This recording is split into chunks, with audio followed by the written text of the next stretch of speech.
Engeguem aquesta conversa amb en Daniele Mencarelli. És una sort tenir a Barcelona, aquest escriptor, autor de Tot demana salvació, que és la seva segona novel·la. Tot demana salvació forma part d'una trilogia autobiogràfica que va començar amb La casa d'Ellis Guardi, que podríem traduir com La casa de les mirades, i també el 14 d'octubre heu de saber que Tot demana salvació se n'estrenarà la seva adaptació a Netflix. I per tant caldrà estar a més atents després d'haver llegit aquest llibre del qual parlarem ara.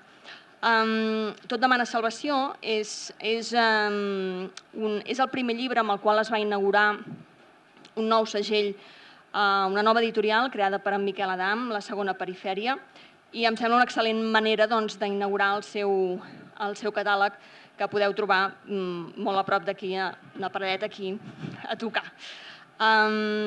Tot demana salvació compta amb una magnífica traducció del Pau Vidal. És un llibre punyent i alhora carregat de pensament i de lucidesa. És cru, però també d'una enorme tendresa.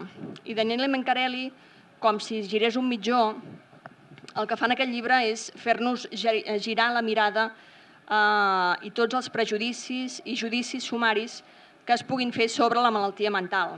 Si a vegades és un tòpic dir, per parlar d'un llibre que ens ha captivat, que n'ha sortit del tot diferent com hi havies entrat d'aquest llibre, en aquest cas us puc ben assegurar que la frase no actua com a tòpic.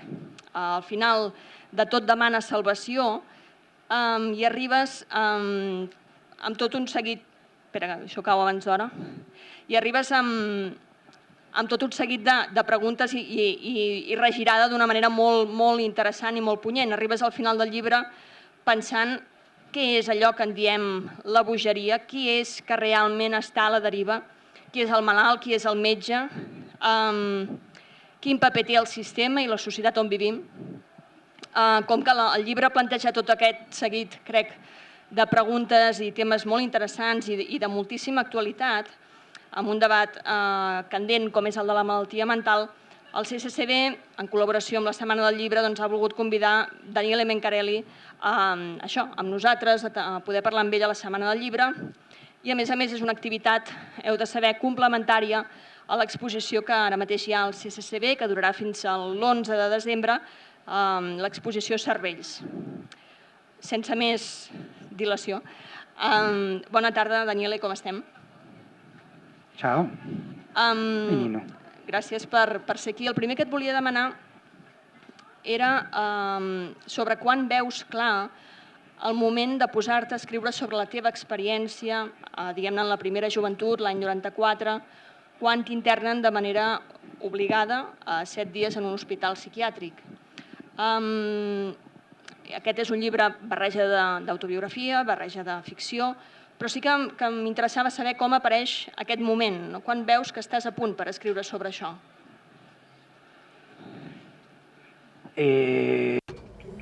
Bé, tot comença amb la primera novel·la. L'estrena novel·la, encara que no siguin una sèrie, m'horroritza la idea de la sèrie. Aquests són 3 llibres que es poden llegir cadascú pel seu compte, en totes les direccions, però tot va començar amb el primer, La casa de les mirades, la primera novel·la, perquè en aquesta novel·la hi ha un personatge que era fonamental a la meva vida. Jo no vaig a l'església normalment, però el personatge en qüestió és una monja. Jo treballava a l'Hospital Psiquiàtric al Nen Jesús i aquesta monja va escenificar una cosa que encara avui dia no sé explicar. Imagineu la situació, aquesta monja molt vella que jugava amb un nen que encara avui dia, i he vist més coses, crec que és la imatge més horrible de forma inhumana que hagi vist mai. I aquesta monja jugava amb aquest nen. desestructurant la realitat, és a dir, introduint a la realitat una profunditat de mirada que jo no tenia llavors, perquè jo només veia quelcom que no hauria hagut de néixer, perquè el meu primer pensament va ser aquest, ho dic sincerament, tu no has de viure per com ets, no? I des d'allà va començar la voluntat de fer aquest viatge cap arrere, perquè és una trilogia biogràfica que va cap arrere, perquè la primera novel·la és del 99, el segon, Tot demana salvació, el 94, i el tercer és del 91. És una obra única que treballa sobre alguns temes importants, per mi fonamentals, lligats entre ells. El primer és una descripció de la malaltia mental avui. La malaltia mental avui no era la malaltia mental d'ahir i d'abans d'ahir. No hem de parlar de fa segles. N'hi ha prou anar darrere de 80 anys a Itàlia.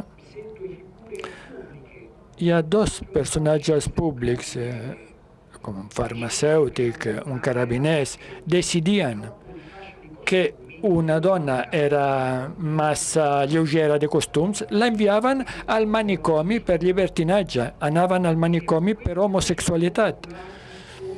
Aquells que avui es curen com a trastorns de l'espectre autista, si haguessin nascut en una família pobra, haurien acabat al manicomi. El manicomi era el gran contenidor de totes aquestes bogeries. Però avui on neix la malaltia mental? Després passo la paraula perquè si no podria continuar 5 hores. No oblidem, tothom aquí és força adult i per tant hem viscut aquest passatge, no oblidem que nosaltres som responsables d'un greu oblit del que ens demanaran compte en futur, que és el passatge d'una edat analògica a la digital, que és una cosa que ha capgirat els criteris, els cànons, les connexions que porten cap a la malaltia mental. Ha enriquit, n'ha tret algunes, però n'ha afegit unes altres. Crec, i acabo, que avui el greu problema, igual aquí hi ha psiquiatres, psicòlegs, i a Itàlia n'he trobat milers. El greu problema que hi ha avui és pensar poder curar l'home, ja curar és una cosa que em fa, una paraula que em fa por. Aproximar-se a l'home amb l'idioma de la ciència, de la psicologia, de la psiquiatria.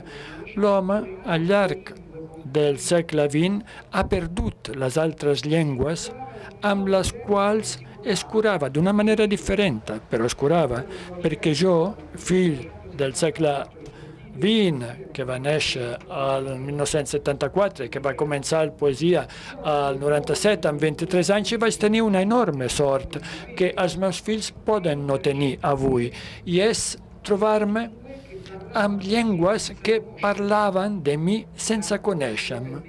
La poesia, per a mi, va ser això. La literatura va ser això. I també el teatre i el cinema.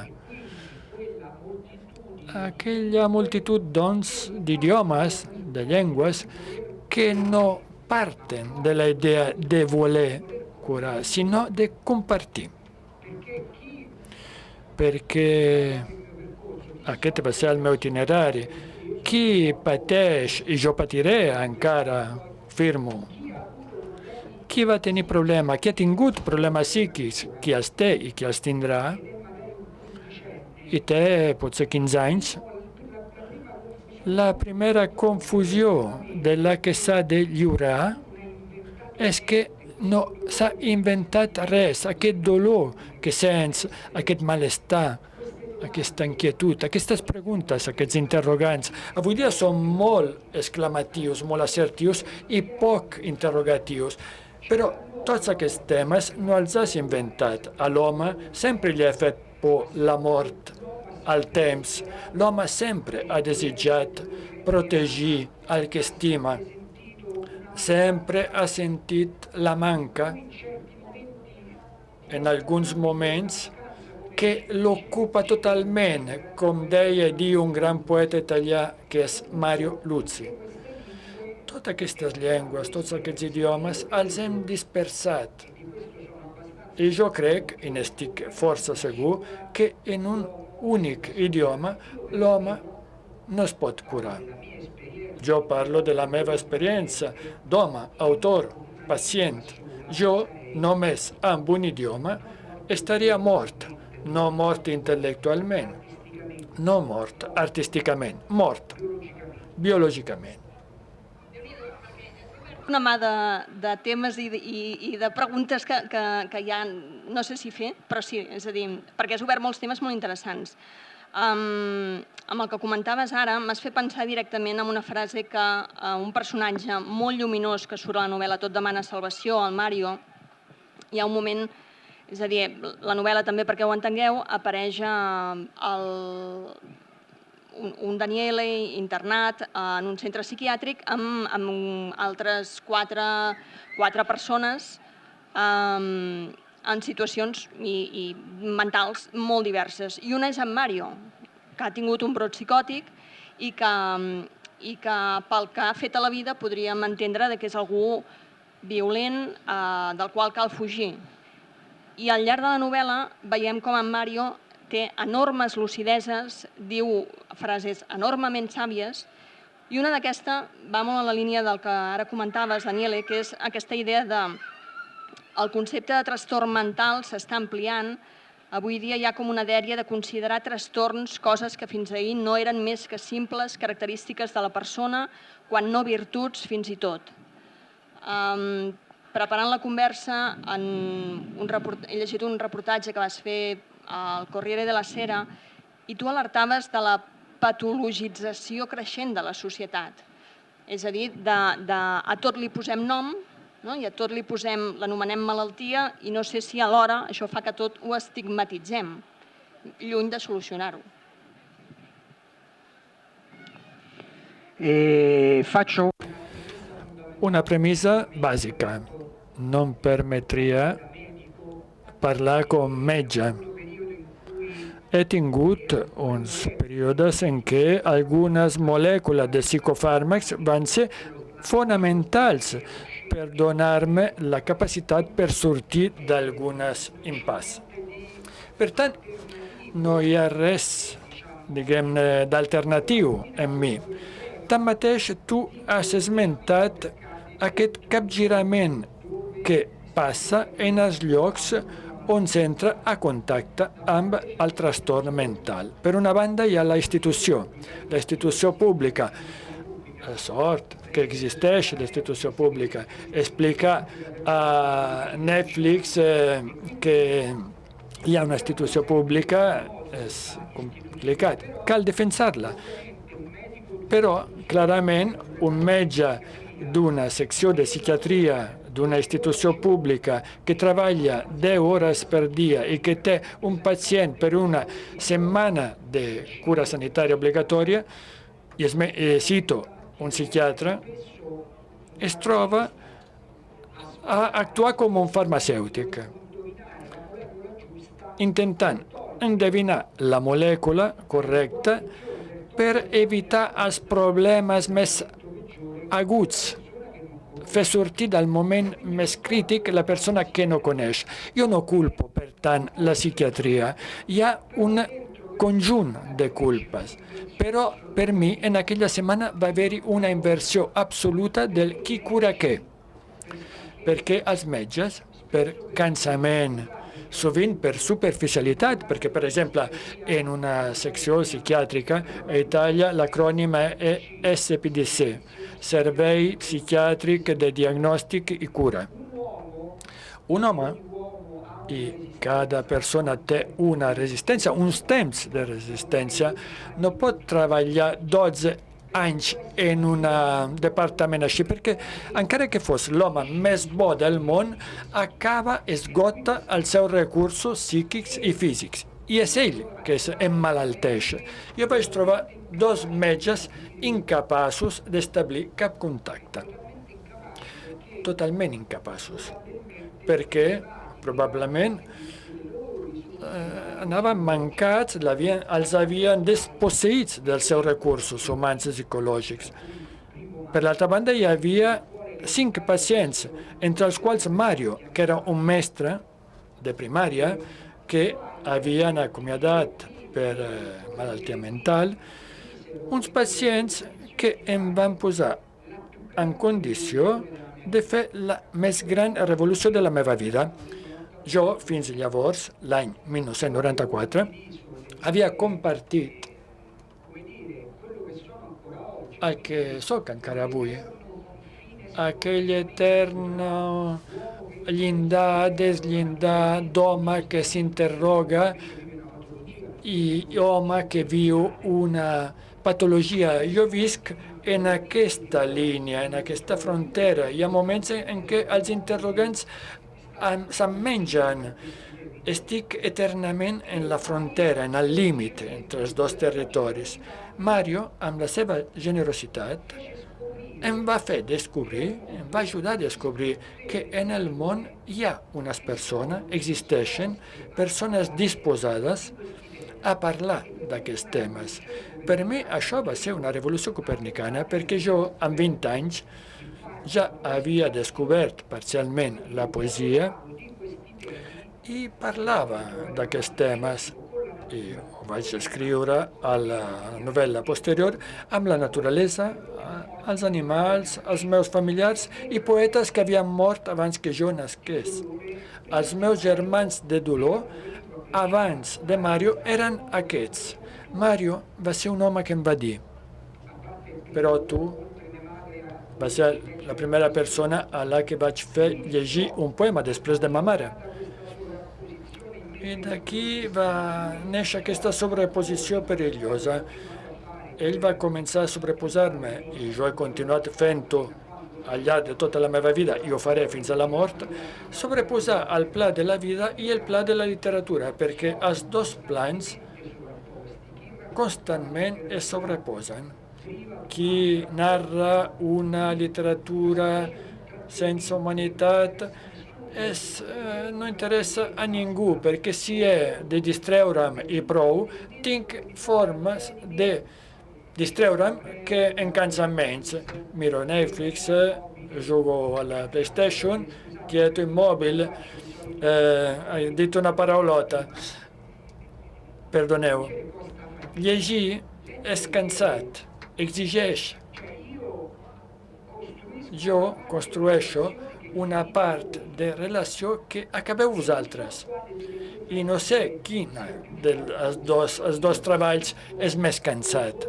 Jo escrivint o vosaltres que escenifiqueu.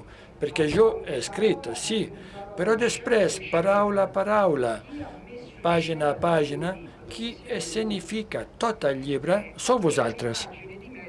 Quan hi ha una imatge pel mig, la relació canvia. Aquesta relació única. La part, el cor.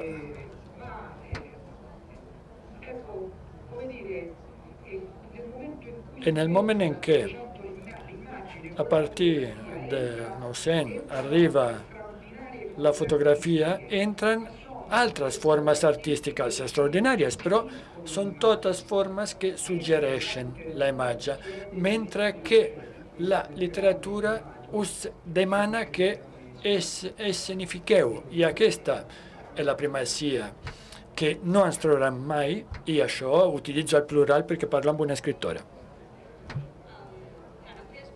En aquesta última reflexió que feies, i ho has apuntat una mica també abans, el reportatge aquest del Corriere della Sera apareix aquesta idea de ens hem oblidat dels altres llenguatges per explicar-nos a nosaltres mateixos. La literatura, i especialment la poesia, la filosofia, la religió. No?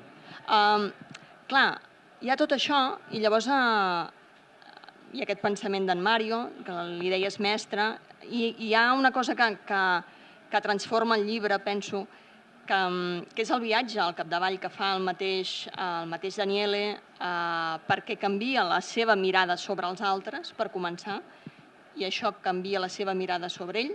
En un primer moment, el Daniele considera que són els altres els bojos i que què punyetes fa ell allà.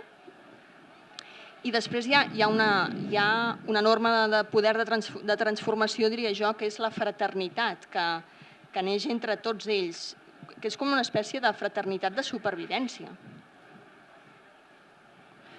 Ma io credo...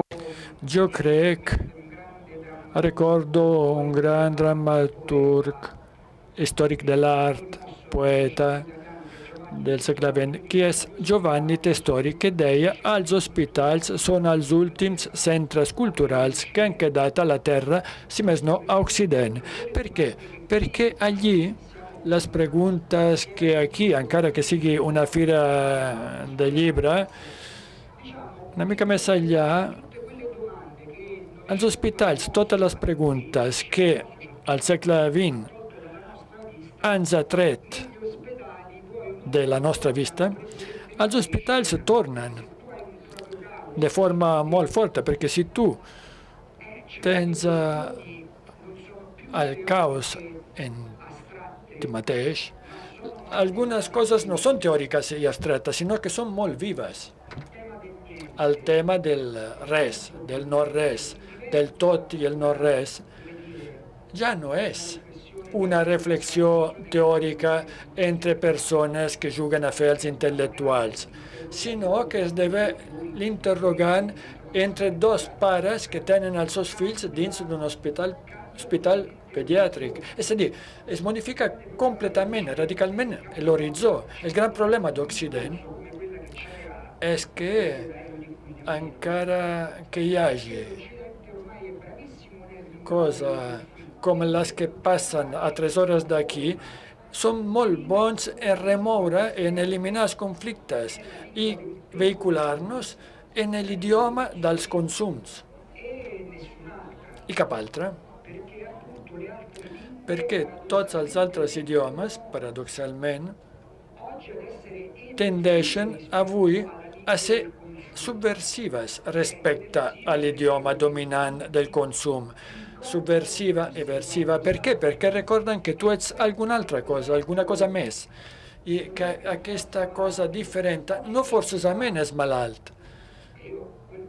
Avui què és el que passa? Tinc la consciència d'això des de fa 30 anys. Primer com a pacient, després com a observador i ara des de fa 12 anys com pare. El que hem fet és ampliar les malles de la malaltia, en el sentit que Occident, amb els adults, ha continuat aplicant la psiquiatria, introduint noves teories, etc., però també ha començat a treballar de manera cada vegada més perillosa, al meu entendre, sobre l'infantesa, sobre els nens. Jo he tingut professors en un segle passat. Jo sóc una atipia, dirien els neuropsiquiatres infantils, perquè sóc una persona que al segle XIX no l'haurien deixat parlar i que al 2100, molt probablement, tampoc tindrà la possibilitat de parlar. Per què? Perquè avui el meu fill gran, 16 anys, és un DSA, a més d'altres coses, però si jo hagués nascut el 2006 com ell, a mi m'haguessin captat o interceptat, m'hauria trobat, detectat una mestra que no buscava en ell el talent que podia tenir, sinó l'anomalia, el tic, el funcionament negatiu. Si continués així, podríem seguir fins a la propera Fira del Llibre. Però, si dic tot el que seria avui, a partir de la desgràcia, jo escric i després de 5 minuts no entenc el que escric. des de que era nen. Soc tan disgràfic que gairebé soc discàlcul. El meu fill també ho és. És tan disgràfic que no aconsegueix fer columnes i, per tant, fer operacions matemàtiques. Soc hipercinètic, no aconsegueixo estar-me quiet. I podria seguir. Què passa avui? Mirem els dos prototips, el pare i el fill. Jo i el meu fill. Jo, crescut als anys 80, quan alguns models començaven a entrar des d'Amèrica, vaig tenir un mestre, un profe, que em deia: tu, animal, asa, escrius com una bèstia, però observant aquesta dada, però mantenint tota la resta, el funcionament de la màquina nen, aquesta paraula terrible que sento que repeteixen per als meus fills, el funcionament del nen. Avui passa una altra cosa. Avui el meu fill, deixant de banda el diagnòstic més greu que van sortir als 3 anys en endavant, avui li han diagnosticat el DSA, trastorn específic de l'aprenentatge. Té 16 anys. Des que tenia 3 anys està en teràpia. O sigui, porta 13 anys de teràpies. Per què? Perquè en aquell estàndard que contempla que tothom hagi d'escriure, llegir, parlar d'una determinada forma, ell no hi cap. Ell, dins d'aquells estàndards, ha d'entrar-hi i ha d'entrar a la força. No és com quan érem nens nosaltres. Jo, quan era nen, ríete tu del bullismo. Nosaltres, a la primària i fins i tot a secundària, teníem prototips. Els fills de puta, com jo, que eren els que sabien amagar-se i, per tant, patir de manera secreta i després, per imitació, aconseguien estar amb els altres.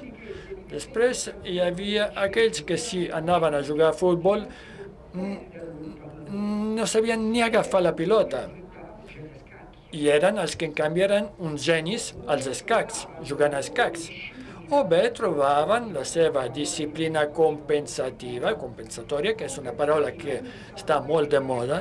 Jo no sabré jugar mai al futbol. La pilota no l'agafaré nunca, mai. Mai ni tan sol la toccaré. Però en aquell temps que avui m'obligueu a escriure a mà, però per fer què? Perquè qui escriu a mà avui dia? M'esteu traient un temps essencial de la meva infantesa i adolescència per descobrir el meu talent, el que sé fer, no el que no sé fer.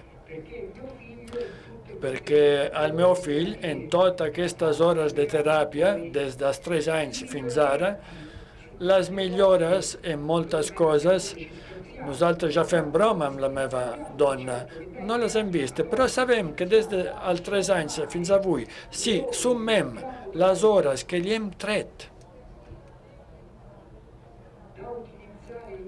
que podia utilitzar en aquella oportunitat única que és l'infantesa, l'adolescència, per trobar el seu propi talent, perquè neix aquí, és aquí que trobes la matèria, l'obsessió, la passió, amb la qual pots instaurar modalitat de compromís, que és el que et demana la vida sencera. Al meu fill, que hem estimat molt, però li hem fet molt de mal, probablement, perquè si contem totes aquestes hores, probablement li hem tret 2 anys de vida, entre logopèdia, psicomotricitat, neuropsiquiatria infantil, fàrmacs, medicaments. Jo, com deia Montale, sé el que no vull, el que no soc. I això ho he vist després de viure. En mi l'he tornat a viure dramàticament en el meu fill. És a dir, nosaltres no només no estem treballant sobre l'estigma, sinó que estem creant, per una banda, un exèrcit de pilotes, bueno, sí, és una mica, bueno, vol dir pilota, és una mica vulgar, de pilotes que al darrere d'aquestes formes, en realitat, si poden amagar, saben amagar-s'hi. Perquè al meu fill, quan li demanem que estudi una mica més, aixeca la mà i diu, és que sóc un TS. Vosaltres no em podeu demanar això. I no sé si això és positiu o negatiu. I no hem introduït, a canvi, res més. Jo dono gràcies a Déu, tot i que defineixo com un progressista tràgic, perquè seguim endavant per errors, no? Però els nostres fills sempre, de tota manera, seran millor que nosaltres, n'estic convençut. Io dono gràcies a Déu d'haver nascut al 1974. Per què? Perquè des de la primària fins ara vaig trobar mestres i després professors que em van obligar a seguir el que sabia fer. La professora Opes, que està al llibre Tot demana salvació a les superiors, m'agafava per l'orella. Sí, no ens quedàvem durant l'hora, diguem, del pati a la classe per estudiar llatí, perquè, segons ella, nosaltres sabíem escriure i havíem de declinar mots llatins durant l'hora de pausa.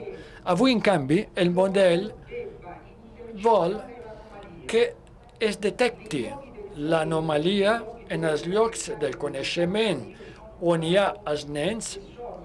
Jo sóc bo si sóc el primer en plantar la bandera sobre alguna cosa que no funcioni. Els meus pares ja els hi deien a la meitat del curs, explico l'anècdota, després se torna a passar la paraula. A mig curs m'havien de canviar de cadira, perquè no sé si a Espanya també estan fetes així. Està feta de multicapa, no? Hi ha 3 capes de conglomerat de fusta. El multicapa de fusta, i jo era tan hipercinètic que aconseguia, a començament d'anys, estava tan inquiet, perquè per mi estar-me quiet 5 hores era una barbaritat. Jo, aquest matí, quan he saludat els meus fills, li he dit, no sóc un bon pare. No us envejo, perquè vosaltres heu d'estar 6, 7, 8 hores. Però 8 hores un adult pot estar-hi tancat, un nen no. Per què? Jo a setembre començava a attaccar amb les ungles la primera capa de conglomerat, després attaccava la segona capa i arribava un moment en què arribava el nen amb el cul a terra perquè l'última capa de conglomerat ja no aguantava el pes. Per tant, em canviaven la cadira i la meva mare tirava cada dia tots els trossos de conglomerat que caien de la cadira. I, per tant, els meus pares em deien moltes de coses i algunes molt lletges. Però no hi havia aquest intervencionisme pel qual, a partir dels 3 anys, s'ha d'intervenir, s'ha d'actuar. A partir dels 3 anys, jo m'he salvat d'això. L'he de dir. I probablement no hauria esdevingut escriptor, perquè tot el temps que m'haurien robat per fer terapies no m'haurien permès fer els errors que he fet per esdevenir escriptor. Pregunta canvia, si vols ens aixequem, no hi ha cap problema. Si has d'estar més còmode. Ma io quando finisco di solito, infatti... Jo quan acabo, jo faig el nus doble. Quan acabo aquesta trobada asseguda, jo tinc les 2 sabates descordades, perquè per mi estar-me quiet és innatural. Els morts estan quiets. Ens descansarem quan estarem morts. Altra cosa que m'has fet venir al cap és que l'altre dia la meva mare em va donar unes notes de l'escola de quan tenia, no sé, 7 o 8 anys i clar, remarcaven, ara m'has fet pensar en aquesta idea del quan et remarquen el que no fas bé i hauries de fer bé. Jo, en general, Déu-n'hi-do les coses que feia bé de petita, però, per exemple, l'imbècil del profe de música va i em diu que he de seguir practicant amb la flauta. No? Quan practicar amb una flauta és de les coses més avorrides que hi ha al món. I si no, digue-li al veí. No?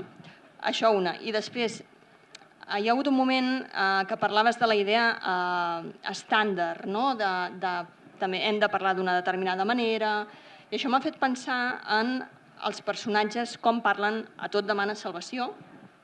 Parlen d'una manera que en Pau Vidal, el traductor, els ha traslladat recollint la parla col·loquial, dialectal, i per tant és una sort que puguem entendre la intenció amb què va ser escrit, però també em sembla que la manera com fas parlar tu els personatges és una manera, en certa manera, de reconèixer-los, no? De no amagar com són, sinó d'ensenyar justament com són, i no amagar una manera de parlar que és també rica, col·loquial, popular, rica. Ma esistono... Hi ha dues formes de coneixement. Una és la forma legitimada, institucional, que contempla una titulació, diploma, etc. Jo, evidentment, si he d'operar algú amb un bisturi o fer un pont, és evident que jo no faria bé la feina. Però hi ha tota una altra mena de coneixement.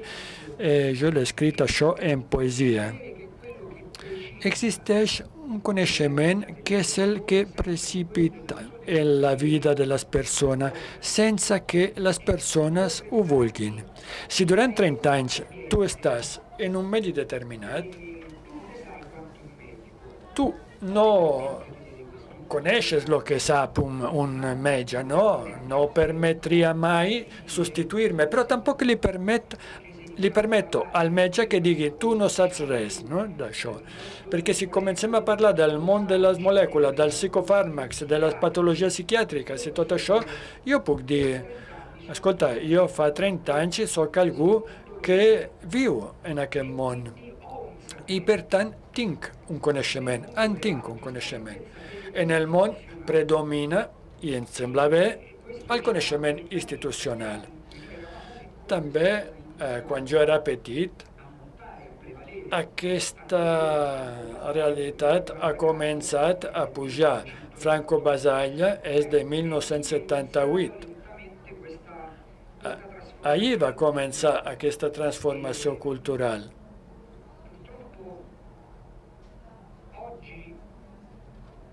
Per desgràcia, avui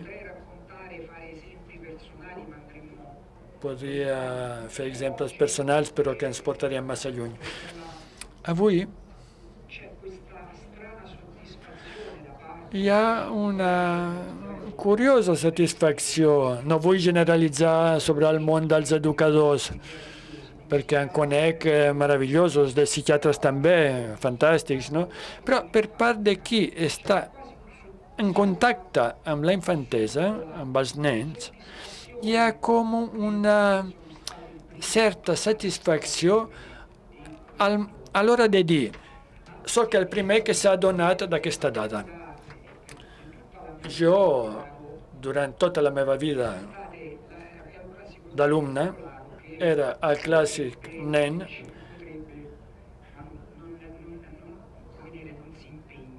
que no s'esforça. Com deia un gran mestre de televisió que es deia el mestre Manzi, fa el que pot, el que no pot no ho fa. Jo estava dins d'aquesta categoria, no? O sigui, aquest estàndard. Avui, en canvi, l'estàndard és molt més sàdic.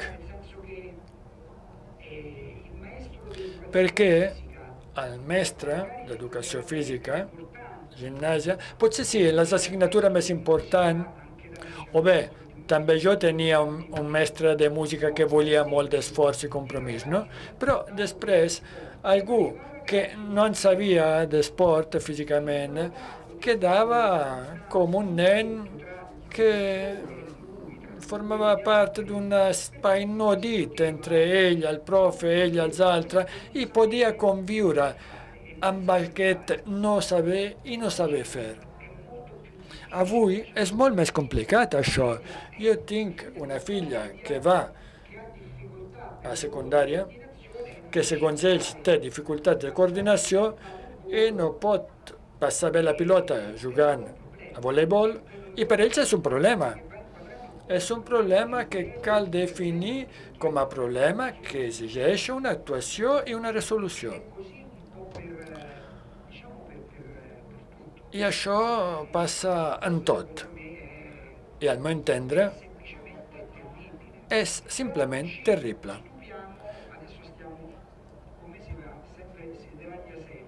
Com sempre sortim de tema, no?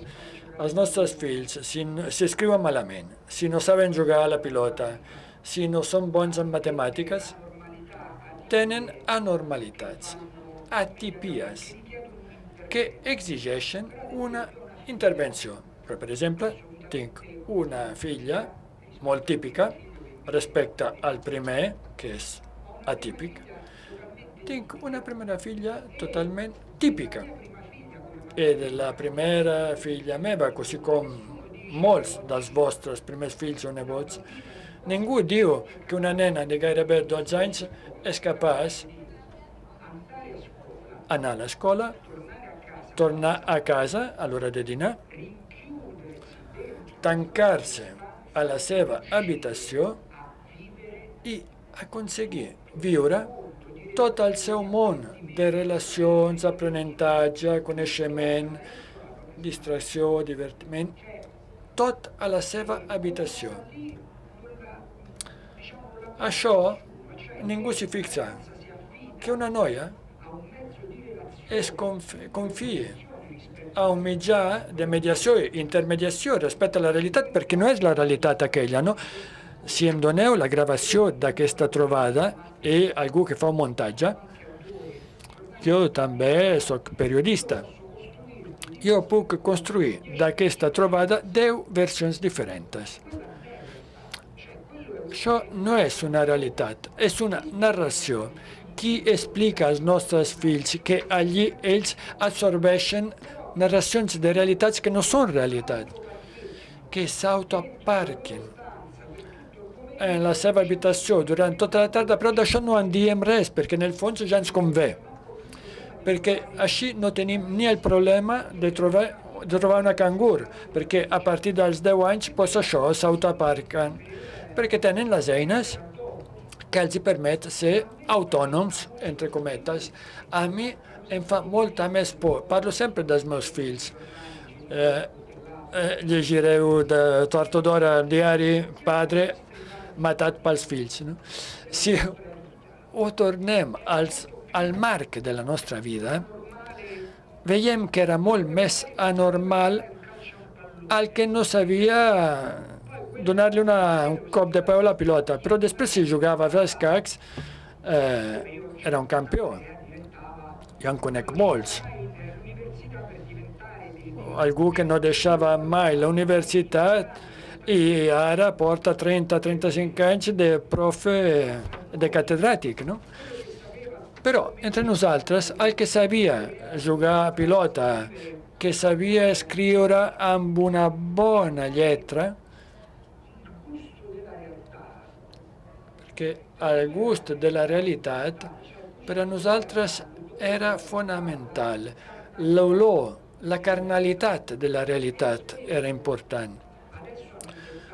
Ara han inventat al Japó la figura, i molt de vosaltres ho coneixeu, dels hikikomori, de qui ja no abandona la seva habitació, no en surt. Nosaltres li diríem que l'agorafòbia és força semblant, no? Com a concepte. gent que comença a dir a 12, 13, 14 anys jo puc fer tot dins la meva habitació. Començo a fer tot des de la meva habitació perquè els altres em fan por. Però d'això se'n parla menys respecte a la disgrafia, als trastorns específics de l'aprenentatge. A Itàlia fins i tot hi ha una llei, la llei 170, que afecta el meu fill, com moltes altres lleis. Però d'allò no en parla ningú. Ho pregunto a vosaltres. Com es pot establir un quocient temporal? Està molt de moda la paraula normal. Com establir un temps normal que es pugui proposar a un noi quan es parla de la seva solitud i respecte a les narracions de realitat que li proposen en realitat continguts comercials? Perquè jo ho he vist també a classes, a les escoles, no entenen que aquell conte existeix perquè en realitat vol vendre alguna cosa, sigui una ideologia, sigui un producte, sigui un comerç dels més variats i diferents. No entenen que aquesta és una narració de la realitat, no és la realitat, perdona.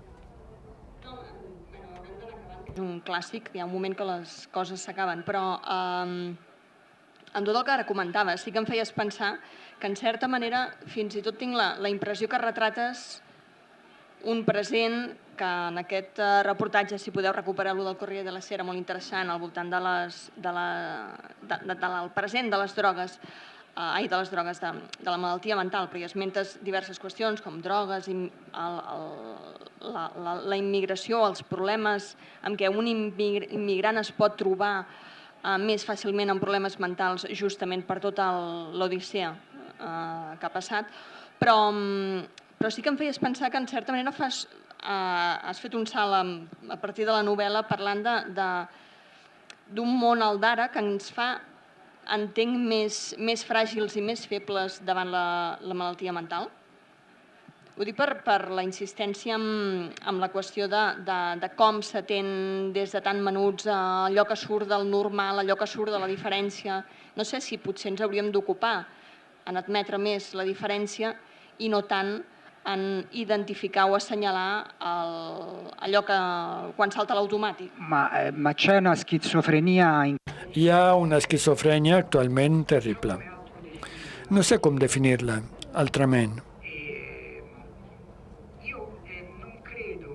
Jo no crec, parlo del món occidental, avui ja no hi ha temes, m'han dit aquesta parola últimament i l'utilitzo sempre, temes tabú.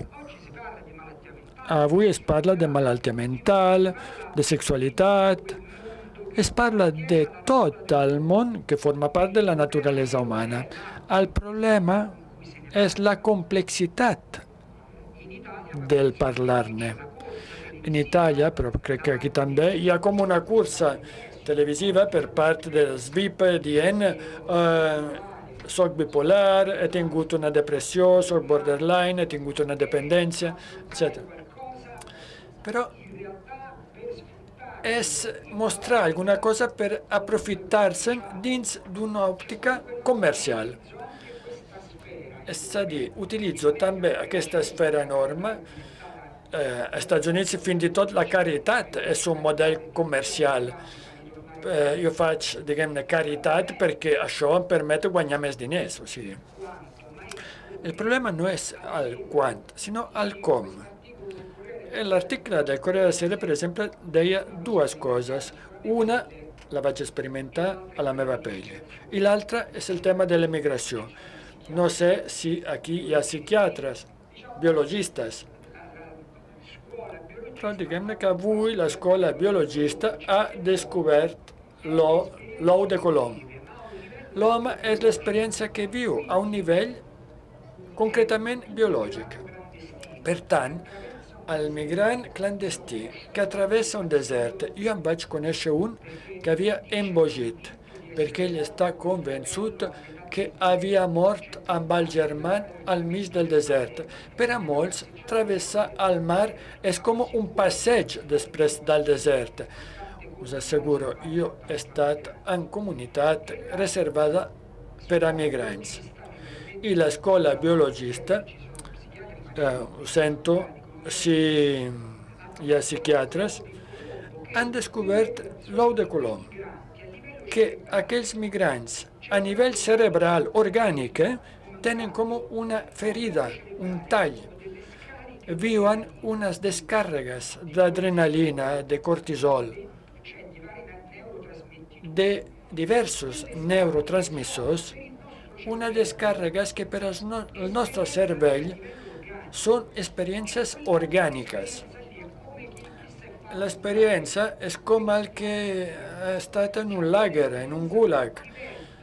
Aquella experiència esdevé, sobretot si hi ha ja una latència psiquiàtrica, és l'experiència que fa explotar el tot. I avui al món una de les dues causes de bogeria, diguem-ne, és l'emigració clandestina. Proveu a travessar un desert i després passar 2 anys en un camp de concentració a Líbia, si ets dona o nen, et violen i tal. Proveu a fer una vida així. I l'altre gran tema, que és incòmode, perquè dins la narració global és incòmode, és desagradable dir-ho, però per desgràcia és així. Sota dels 25 anys, aquestes són dades de l'OMS, de l'ONU. La meva latència psiquiàtrica també va explotar per això. Per sota dels 25 anys, la relació entre latència psiquiàtrica i aparició de la malaltia i ús de substàncies té una relació 1 a 1. I aquesta és la part incòmoda. A dins també estan els cannabinoides, THC i l'alcohol. I aquí risc la impopularitat. No existeixen les drogues suaus, toves i dures. La meva experiència són els consumidors tous o arts. Jo conec persones que han guanyat premis internacionals que un cop al mes, amb els amics, quan eren noies, agafen 500 euros d'heroïna o cocaïna i un cop al mes es tanquen en les seves torres megagalàctiques, se'n tanquen allà. A Roma es diu així, es diu la tancada. Em tanco per destruir-me, destrossar-me. Però ho fan un cop al mes, són adults i es saben gestionar. És una cosa que avui dia jo encara no sé fer.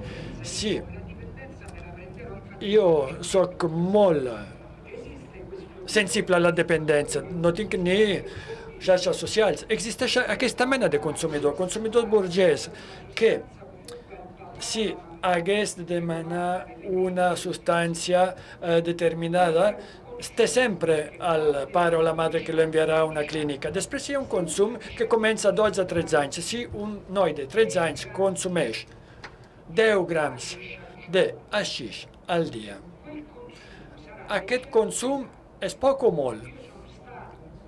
Jo vaig ser un consumidor de cànnabis des de les 2 de la tarda. Nosaltres arribàvem a la tarda, quan no teníem compromisos a la vespre, nosaltres consumíem un mínim de 10 grams de haixix al dia.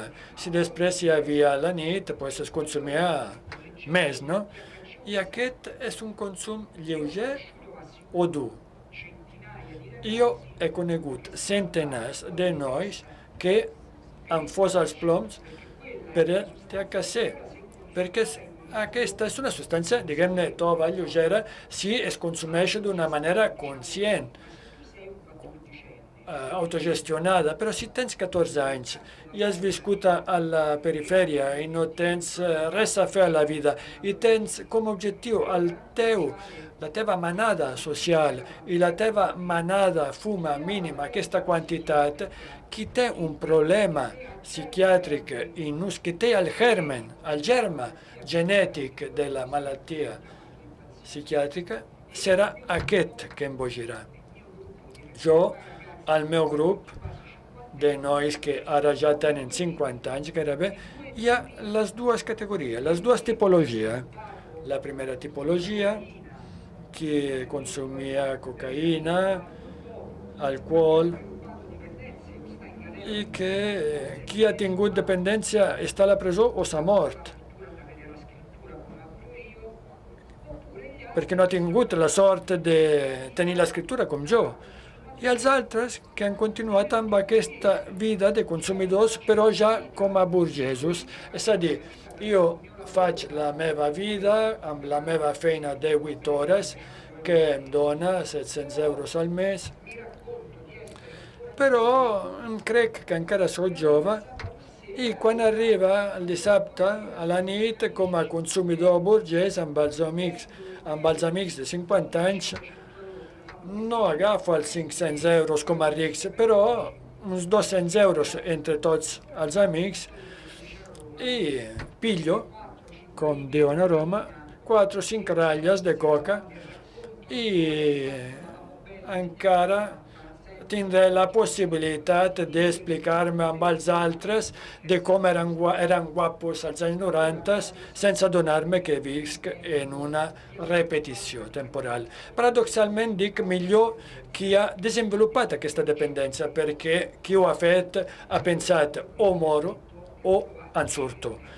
Jo sóc entre els que han intentat sortir-se'n i fins ara tot ha anat bé, però no garantitzo perquè amb aquesta gent, diguem-ne, em truco i ens expliquem com van les coses. Em voldria preguntar una cosa més, però hem de fer el petit pacte de... Sono stato troppo prolisso. Massa prolixa è stata. Perdoneu, si... Una pregunta més i no t'allargues més d'1 minut, perquè si no em tallaran el coll a mi, saps? Una mica. Però, bueno, a mi o als dos, però ara no seria un bon moment. Aleshores, és que ara ho has esmentat, quan feies aquest relat al voltant de les drogues, dius, jo he tingut la sort de trobar la literatura. Hi ha un moment, a tot demana salvació, que ara podeu comprar aquí, ell us el signarà, que el Mario li diu al Daniele que diu, però deixa que la teva mirada sigui lliure, no permetis que ningú t'expliqui el món. No sé si tu, a través de la literatura, ha estat la teva manera de fer campar la mirada lliure. Un minut. Ma questa è la risposta. Aquesta és la resposta a la complexitat de la que parlava abans. A un noi que diu que es troba malament, angoixat, que s'interroga sobre el dolor, que senta dins, com deia un gran poeta romà, Dario Bellezza, només conec la bèstia que urla en mi. Aquest noi no pot respondre directament, però abans d'intervenir medicalment, un pare hauria de tenir la struttura social per donar-li al noi les pel·lícules, els poetes, les narracions que expliquen exactament això. El problema aquí som nosaltres, és a dir, les generacions que van néixer entre els anys 70 i 80, quan, per culpa dels nostres pares, que eren de bona fe, pobrets, les nostres cases van esdevenir una sala, un televisor i, en el millor dels casos, una enciclopèdia. I allí va acabar la relació entre l'home i si mateix. Un minut, no? Sí. I bé, no t'has d'aixecar de cop, ara. No. Ma io, io non m'azzecco. No, non m'aixeco de cop. Si hem acabat, hem acabat. Hi ha preguntes, no sé, si no, us saludo, us dono les gràcies. Gràcies. I fins aviat. Gràcies al públic. Grazie a voi. I això, trobeu aquí els Gràcies a voi. llibres Trobeu aquí en Daniele, un plaer, de veritat. E Grazie. ci togliamo tutti questi